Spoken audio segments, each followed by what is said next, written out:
Sarah, many investors are thrilled that the Fed has taken such an interventionist role in the recovery. You have concerns, and you've termed one of your concerns the socialization of markets. Tell me more about this.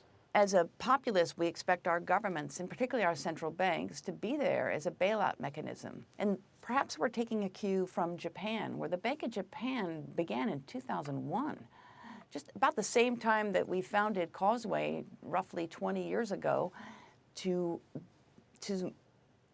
go about massive monetary stimulus to create a bit of inflation. And it hasn't worked. But all that time, all that money creation, and then think about a central bank after buying all the treasuries and whatever mortgage backs they can find, or whatever else, they go into the stock market, which has happened in Japan. 25% of the top 400 stocks in Japan, their top 10 holdings include the Japanese government.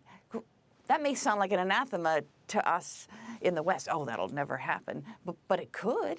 I mean, it depends on to what degree we expect our monetary authorities to continue kind of perpetual quantitative easing, and to what degree they'll ever be satisfied with a level of inflation. It may very well be due to demographics and technological changes. Inflation is going to be defined differently in the future. But we will see. All I know is that as a value manager, we want markets to function freely if we can. We think it's very helpful. It allows us to use valuation tools without worrying about an artificial influence.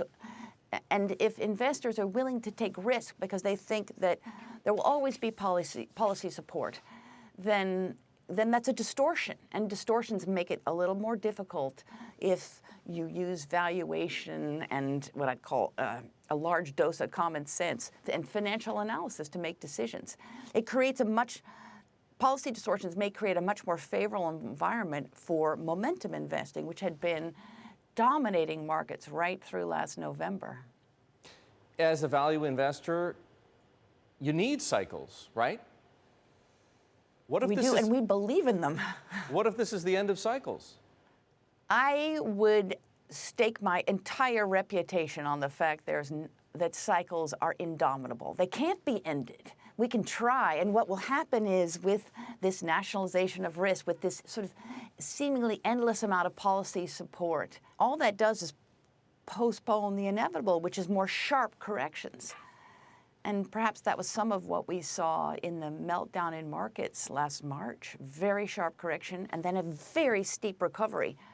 But that doesn't mean to say we're on a smooth glide path. And that's one of the reasons now why we are positioning our client portfolios in more economically defensive areas. Not only are they undervalued, but we want to take risk off just in case we have some sort of reaction. Could be just because rates rise and markets pull back, or there is some other outcome of what has been, again, an absolutely mind-boggling amount of monetary and fiscal stimulus.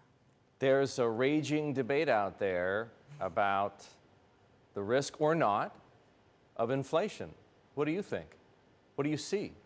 Almost every company we talk to, Erik, and we interview hundreds of companies throughout the year, and we must. There are either they're portfolio companies or they are companies we're anticipating adding to our client portfolios. They may be competitors or suppliers or customers, but all of them talk about constraints in the supply chain, difficulties with logistics, with transport, stoppages at ports, a real problem on the supply side, and then very, very strong demand. So this, to us, looks like a situation typical of an inflationary environment.